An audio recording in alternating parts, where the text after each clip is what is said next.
Kasi alam mo, yung mga nanay, maraming pagkakataon na umiiyak yung mga nanay natin pero hindi nila sinasabi.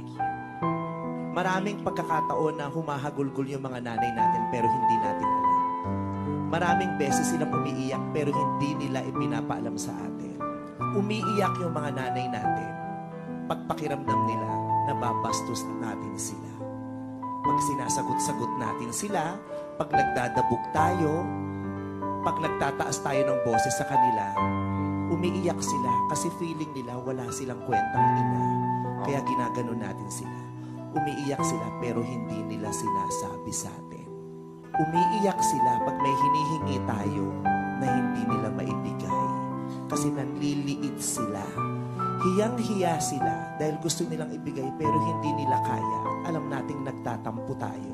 At pag hindi nila maibigay yun, umiiyak sila pero hindi nila sinasabi.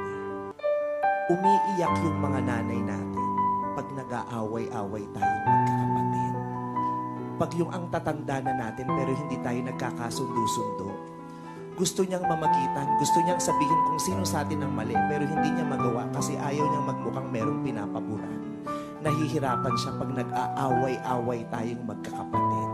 Umiiyak siya pero hindi niya sinasabi. At panghuli, umiiyak yung mga nanay natin dahil kahit umiiyak sila, wala tayong pake. Maraming pagkakataon na umiiyak yung mga nanay